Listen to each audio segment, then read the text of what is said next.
Please, we are going live in 5, 4, 3, 2, 1. We are live now.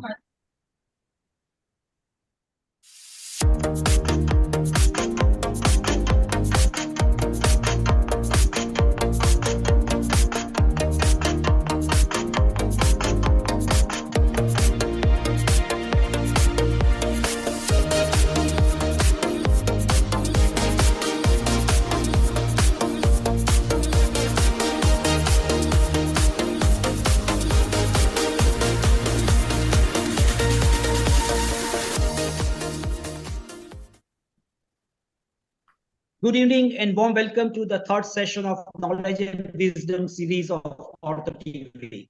I am Dr. Dhiren Ganjwala, the coordinator of the session. Along with my colleagues, Dr. Ajay Puri and Dr. Ashok Shyam, we will host the session. The mission of Knowledge and Wisdom series is to connect us with internationally renowned scientists, scholars, or researchers of various fields.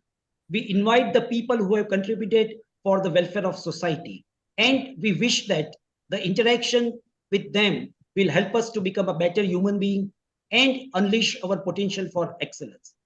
Before I hand over to the Dr. Ashok Shyam, who is the founder of OrthoTV, I would just like to give you the brief introduction about the series. The topic for session 3 is what I wish we would teach as a part of medical education.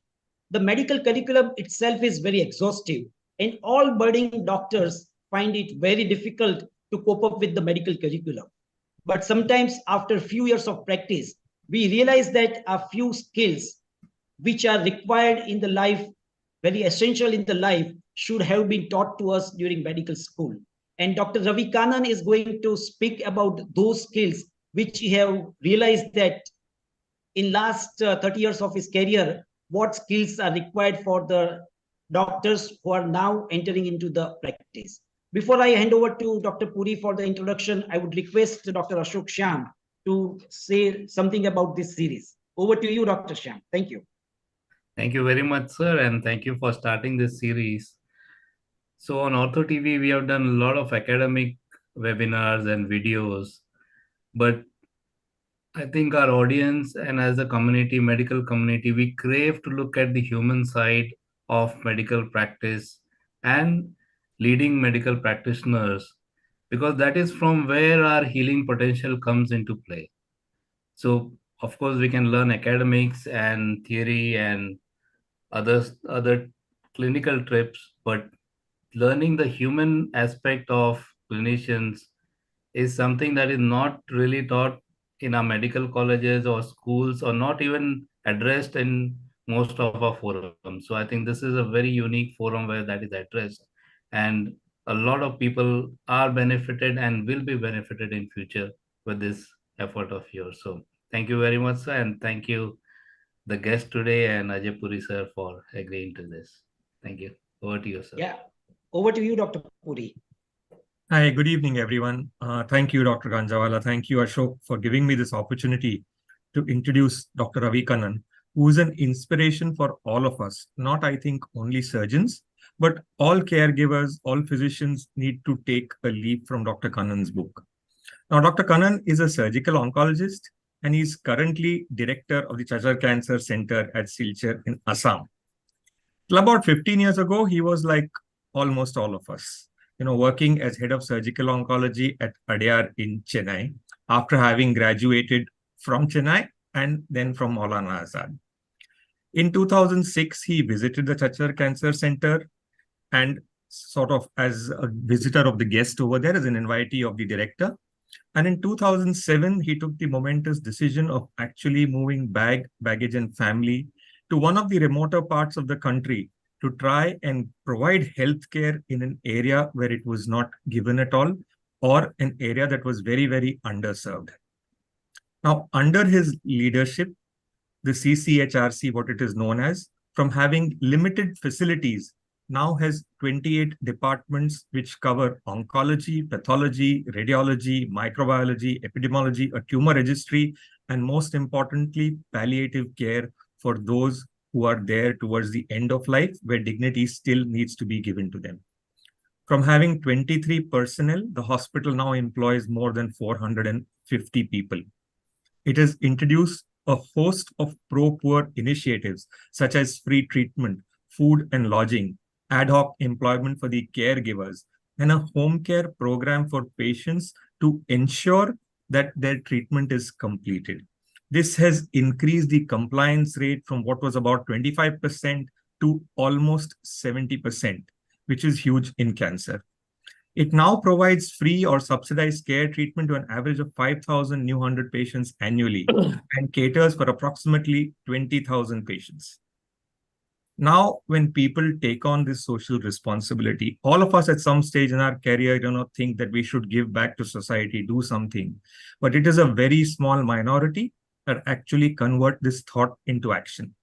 And when they do that, I don't think anyone is looking for awards or recognition, but it is a matter of great pride for all of us that Dr. Kannan was recognized by society at large and by the government of India. He was awarded the Padma Shri, and he was recently awarded the Ramon Magsaysay Award, which is many consider to be equivalent to the Nobel Peace Prize as far as Asia is concerned.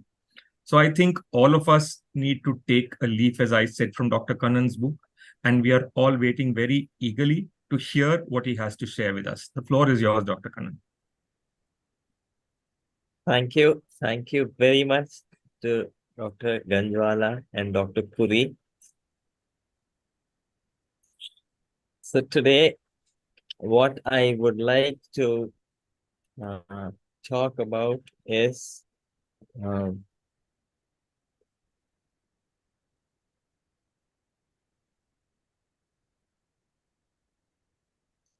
yes. So see, as physicians, as doctors, as surgeons, we are traditionally clinicians. We are all healers. But then the word doctor means teacher. And so we are all also teachers, about lifestyle, about health promotion, about treatment, about resources, so many aspects of healthcare that we teach our people, our community. And then today, the concept of a surgeon scientist or a physician scientist is becoming very strong. So we are all also into research. Ultimately, the conventionally a doctor is a clinician, a doctor is a teacher, a doctor is a researcher. But I think the most important role that a doctor can play in community is that of a change maker. We all have it in ourselves to bring about change in the communities that we work for, the communities that we choose to serve. I was on the eastern side of Bangladesh. So when we travel from Kolkata, we have to cross the entire airspace of Bangladesh to land in Silchar. But then we follow the Indian Standard Time. So it is 6 o'clock after it is 6 o'clock in Bangladesh, but it is sunrise earlier where we stay, and then sun rises in Bangladesh. That is just a paradox of geography, just for interest's sake. Now, like many places, we also have our own challenges. There are places which are very hard to reach. There are, during the rains, the whole place is filled with water. And so there are challenges. Every place has challenges. Just as another curiosity, many of you will know that Sir Ronald Ross was awarded the Nobel Prize in 1902 for his work with the malarial parasite. He discovered the malarial parasite and changed medical history in many ways. Ronald Ross started his malaria work in the tea gardens of the Northeast. He actually worked in a tea garden about 30 kilometers, about an hour from where we are. And his microscope, his hand drawings, for somebody who's interested in medical history, they're all kept there and, easy to go and watch. Now, again, like many parts of the country, we serve an extremely poor population, and poor people, when they need health care, often resort to distress sales, They borrow money from exorbitant rates from money lenders. They depend on charity from their family members. And the easiest thing for them to do is to defer treatment. They will not come back for treatment. And that is probably the commonest coping mechanism poor people follow.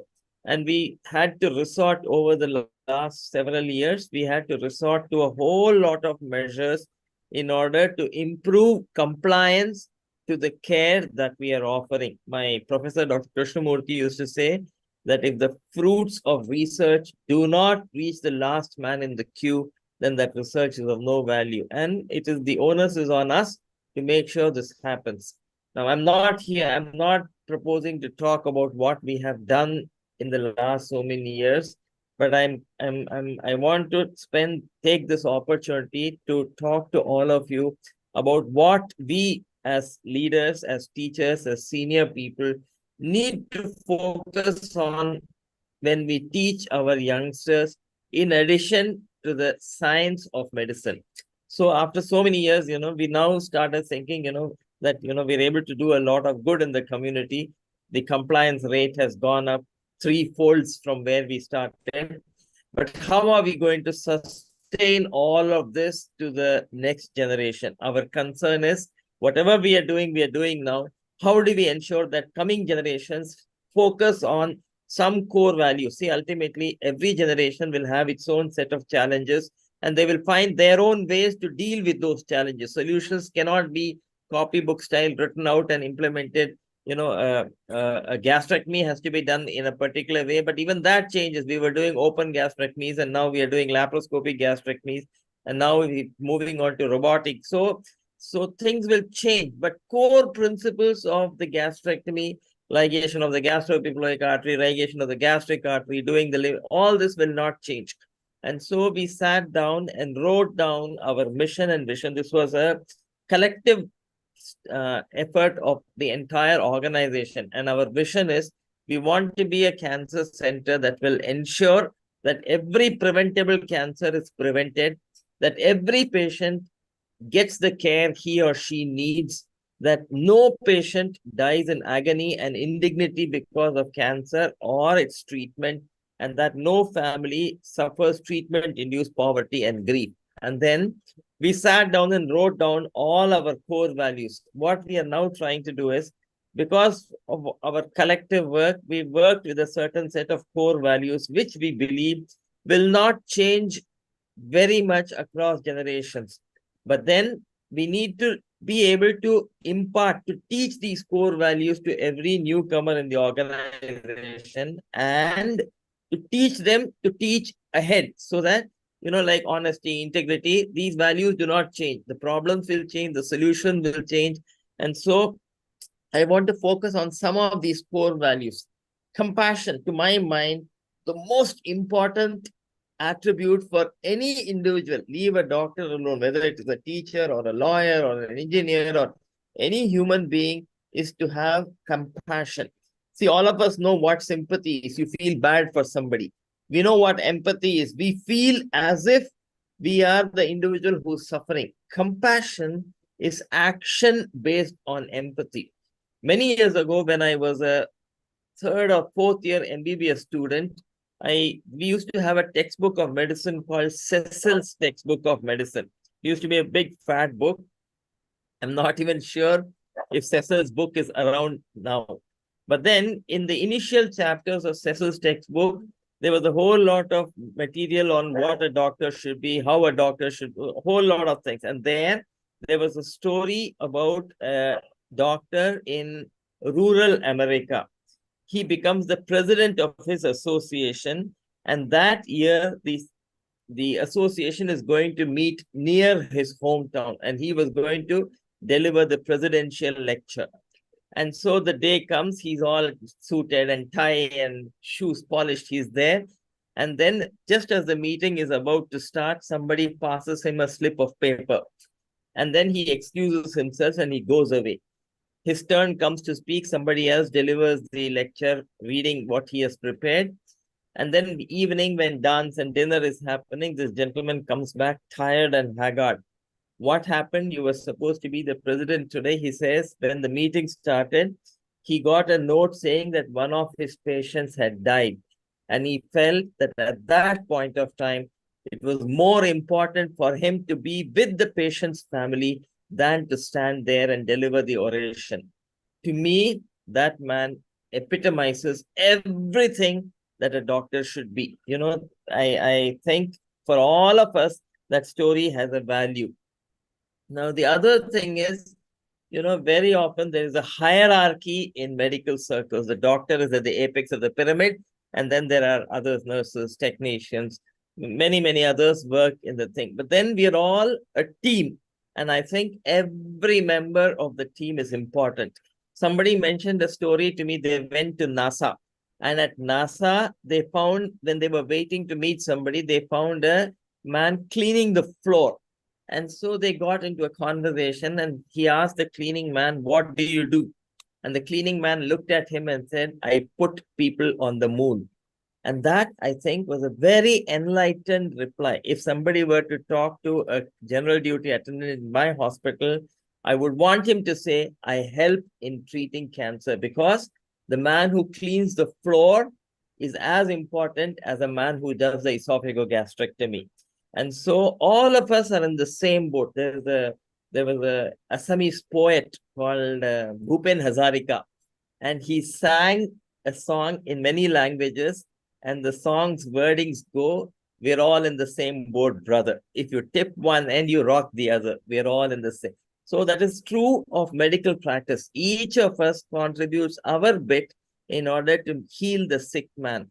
And so I think teamwork is very important. It is not only people in the hospital, but so many people outside the organization. The picture on the left is a community activity where we have Viji. Viji is actually from Mumbai. She's a patient advocate.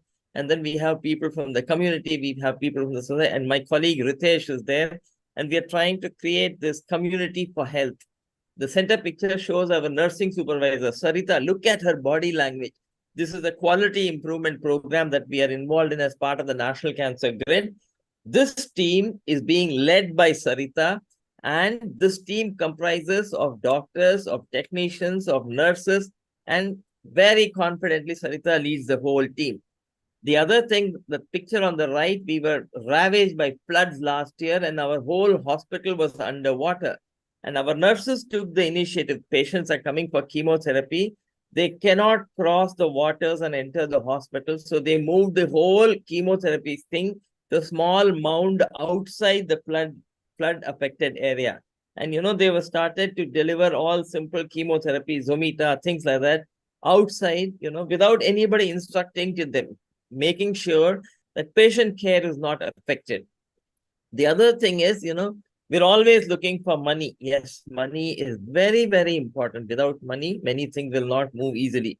And especially in healthcare, it is so important because everything is expensive. MRIs, PET scans, drills, births, everything, medicines, chemotherapy, everything costs money.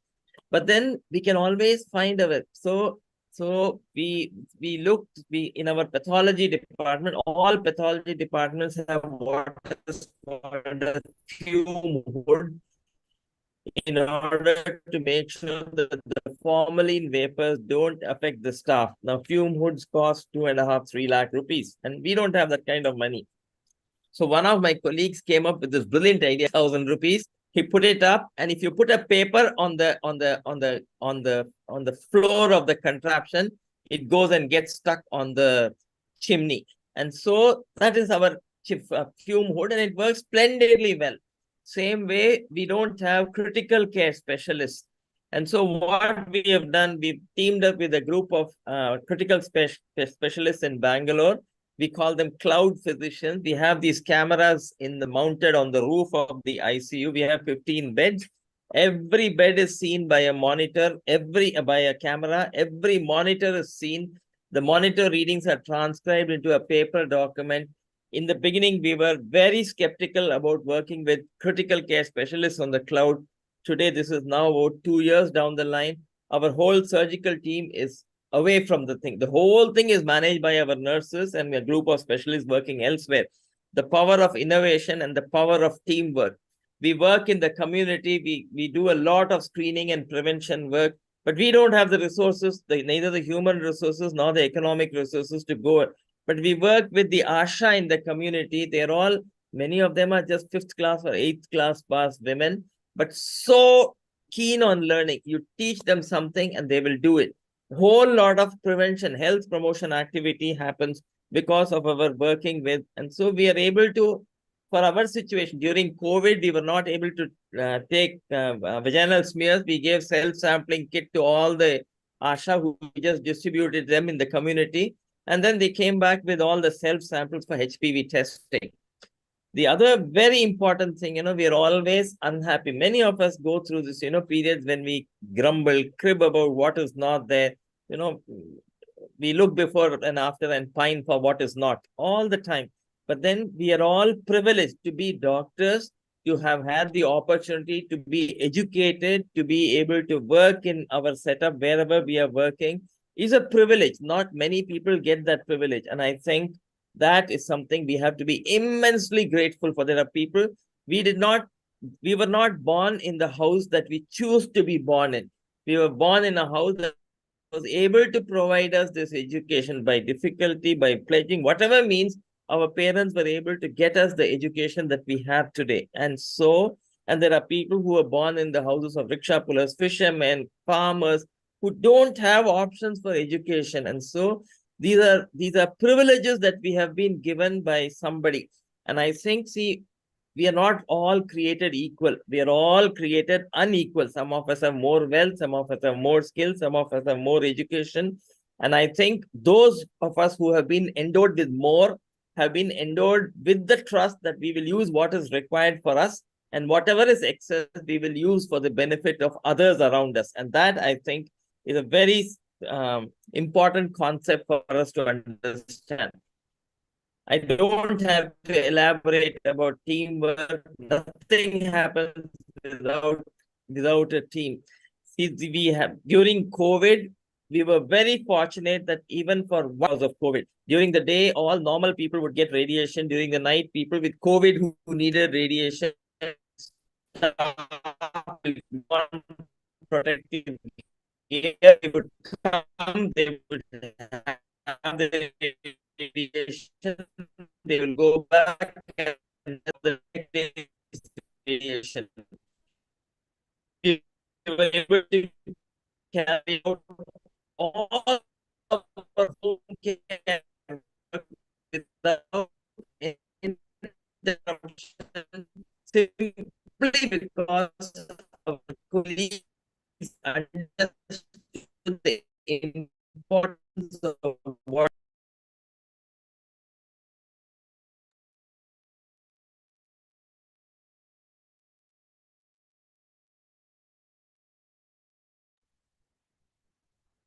Yeah, sorry for the interruption. Probably there is a problem with the internet connection because he's in the remote part. But I'm sure that he will join soon, and then we will continue with the remaining presentation. Dr. Puri, meanwhile, can I ask you a question by the time Dr. Kanan is with Sure, us? go ahead. Yes. He mentioned about the few important quality. Yes, sir is with us, so. So Dr. Yes, Kannan, that's okay, sir. No issues. Maybe if Dr. Kannan switches off his video, the bandwidth would improve because he's sharing the slides, and maybe Dr. Kannan, if you switch off the video, it would facilitate your connectivity.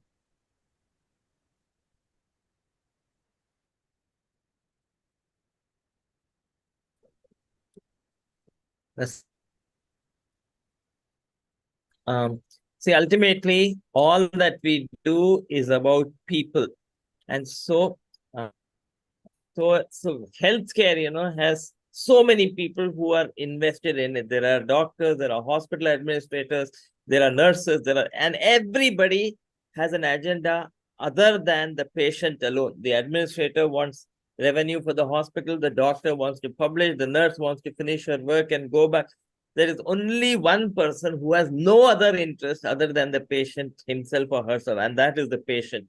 And so if we keep our focus centered on the patient, if every decision that we make centers around whether it is of benefit to the patient or not, I think we will be fine. And therefore, it is very important that we be people-centered. We put the patient in the center of the decision-making process. We get the patient involved in the decision-making process. We put the patient's family in the decision-making, and we will rarely go wrong. See, ultimately, all of us want to be inclusive in what we do. When we say inclusive healthcare or inclusive cancer care or inclusive orthopedic care, such care has to be available. It has to be accessible. What we provide must be respectfully given so that the patient accepts the treatment. It has to be effective. It has to be equitable. We should be able to, just before we started, we were talking of individual social responsibility and corporate social responsibility. As doctors, we are in a unique position to be able to influence the corporates, the people who are in a position to support healthcare, to support it in a sensible way. And so to be able to offer equitable care is partly an administrative responsibility. It is also a social responsibility. Obviously, our care has to be efficient. It has to be timely. What is not done on time is as good as not. If you don't treat a cancer on time, if you don't set a fracture on time, if you don't treat in a timely manner, many times the value of such treatment goes. Without question, it has to be safe. And most importantly, it has to be patient-centered. Thank you very much. Thank you very much for this opportunity. And I'm happy to take comments and questions. Yeah, thank you, sir. Now probably you will be able to start your video because now the presentation is not there. If we feel that there is a problem with the bandwidth, then we will definitely request you to stop your video. Yeah, so sir, what you describe is absolutely, I think there is no question about it. Now the next question, which is really puzzling to me, I was constantly thinking during your talk about how to implement this. And for that, I would ask you a very specific question. Suppose your son or a daughter, if he or she decides to become a surgeon like you, then how or what measures you will take to imbibe this quality into your next generation? I think we have to teach by example and by communication. Incidentally, just for curiosity, my daughter is in her second year of surgical residency. Okay, so in that case, how will you teach her about all these qualities? I won't teach her. I will let her make her decisions, but she will see what others around her do. See, my job is to give her values, just as Dr. Sarada gave me values in medical care. I am what I am because of my teachers. There is no second thought at all, both during my MBBS days, during my MS days, and of course, during my MCH days. I have had amazing role models and teachers, and I'm just a receptacle of all their ideas, And so I think that's what we have to do in our turn as teachers, mentors, and guides. Yeah, Dr. Puri, please. So, Dr. Kannan, congratulations. A very inspiring talk. As I mentioned right at the beginning, a large majority of us have these thoughts that, yes, we will give back to society, we will do this, we will do that. And it's a very small minority that actually translate this thought into action. All of us settle into our comfort zone, and I think we underestimate the power of inertia. The very fact that some change is required, that we need to actually take a proactive step to do change, is what holds back most of us. So I'd just like to ask you that when you took this decision, I mean, obviously, everyone has to weigh the pros and cons. What is the major factor that actually made you do this? Move from a metropolis like Chennai, and what you were, heading a large department. Obviously, there was additional comforts of life, which sometimes you have to do without when you move to a place like Assam. So what drives you, and what is the main factor that causes you to actually convert thought into action in such a sphere? So what sustains all of us is the change that we see in the community around us. So as a team leader, I have had colleagues who have joined me, very, very raw doctors, technicians, pharmacists, nurses. And over the years, they have actually grown. Many of them have qualified more academically. They are able to take Sarita, our nursing supervisor, was an A&M when she joined us. She worked in the palliative care service. She did her GNM program. Then she did her BSc. Now I'm egging her to do a master's and a PhD. And, my colleagues, surgical colleagues, likewise, they've come freshly out of MS or MCH or whatever, and they've all grown. And now I'm actually, but it is very satisfying. Same way, when several years after we started, one of the local surgeons came, we were conversing, and he told me, Ravi, after you came, the quality of healthcare in the valley has gone up. I said, what are you saying? I don't go to any other hospital. I have no connections with it. He says, when people come to your hospital, they receive a certain standard of care. And so when they go to other hospitals, they have started expecting that, and we are forced to. So that was a sort of nice backhand compliment, So all of these things actually sustain us. The way, patients, the way we see patients, changing their outlooks, coming back with other patients, talking about tobacco, So these are all things. And when we see the stage migration, see when in 2009 or maybe 2010, when we looked at our breast cancers, all of them were T4B disease. And today we find a substantial number of them being T3s and some they're not early disease by any means, but there's a stage migration. Same way, oral cancers. When we looked at our data, because I had to present at some meeting, there is a stage migration happening. And so these are all very, nothing will happen overnight. It will probably take decades, but then the change is happening. And that is very, very rewarding. Yeah, but sir, you did not answer the main question of Dr. Ajay Puri, like how you decided to move from Chennai to Assam, because that's a very, very significant and critical decision. And because at that point, you were not aware that this institute is likely to grow under your leadership. So what were like the risk factor, the pros and cons which you thought? More than my story, the story of the society that created the hospital is very, very inspiring. There was no cancer hospital in the region. Only cancer hospital was in Guwahati at the B. Barua Cancer Center. And that is 350 kilometers. Even today, sometimes it may take 15, 16 hours to traverse that distance. And so those days, it was very difficult. Most people would not be able to complete treatment.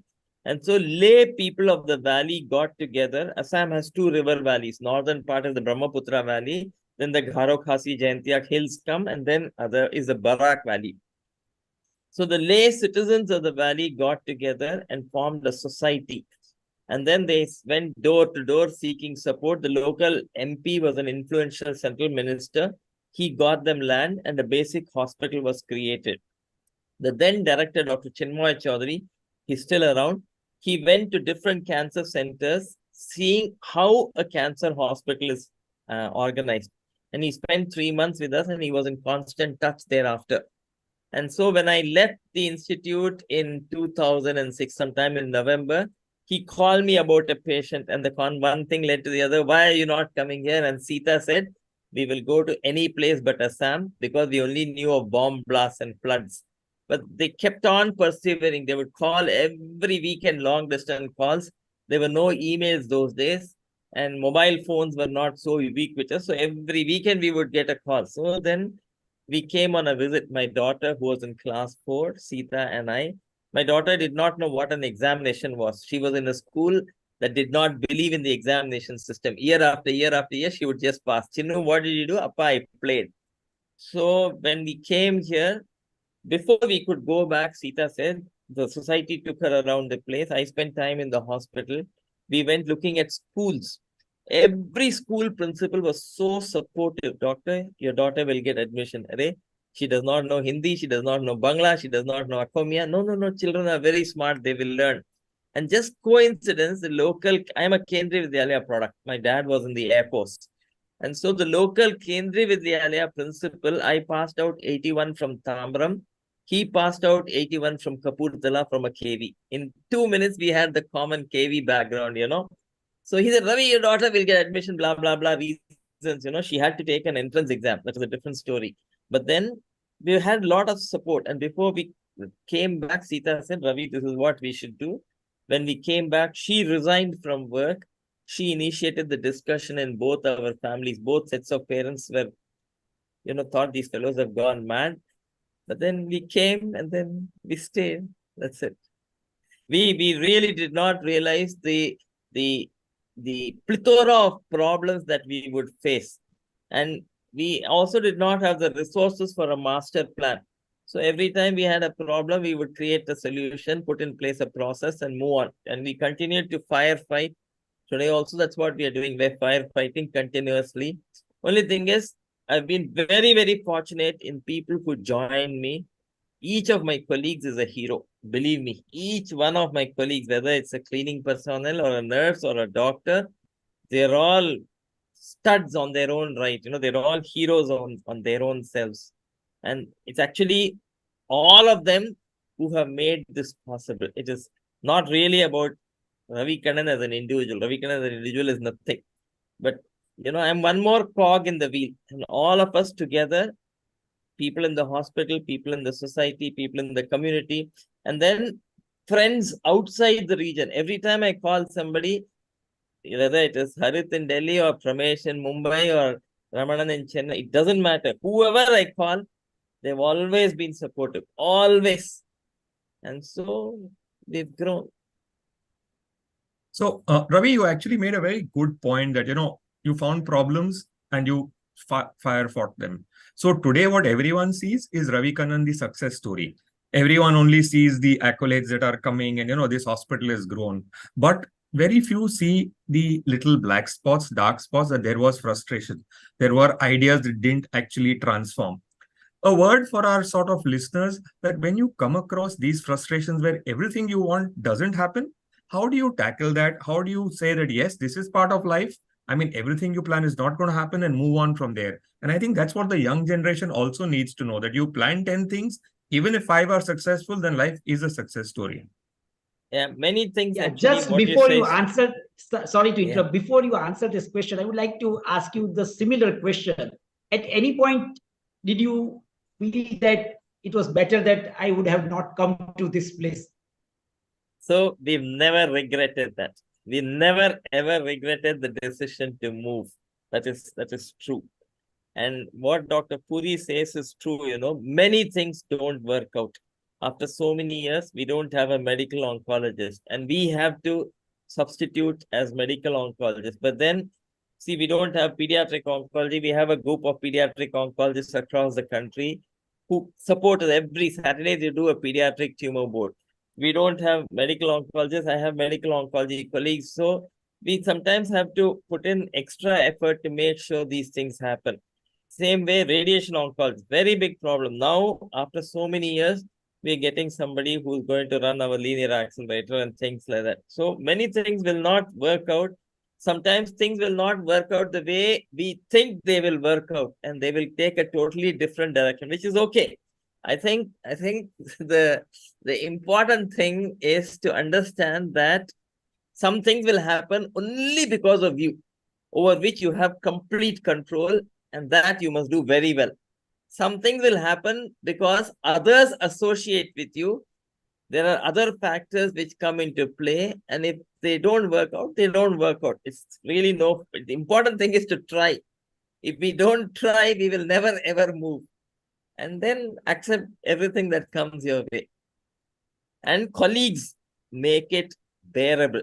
When we have people who think like us, who, come along with us, we want to. So we had a patient who was in Haflong. And at 9 o'clock in the night, we get a call from him saying that his father is not well. So I called Ritesh, I called Debu. 9 o'clock in the night, we rode 4 hours into the hills just to see that man and come back. My colleagues make that difference. You know, they also have that fire in their bellies to make sure. And that is no credit to me. It is just that they all feel like that and they joined and we've grown. But togetherness, teamwork makes for a lot of inadequacies.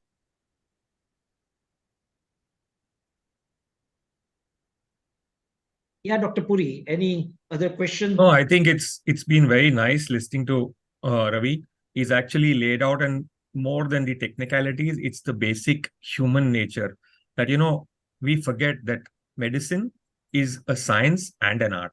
Science, yes, we have all evolved. We have technology, as he said, advancing technology. Somewhere the human aspect is starting to get sort of undervalued. And this is something that all of us need to guard against. And as he said, it is good and it is excellent that he had these brilliant role models. And as senior colleagues, I think that is what we need to do. We cannot, as he said, guide the new generation completely, but actually show them role models like Ravi, who have made a difference, that at least some of them would then embark on the path and continue serving humanity. And finally, we are caregivers, and that's what we need to be at the end of the day. So Ravi, thank you so much for this inspiring talk. And I look forward to obviously interacting with you many, many times in the future.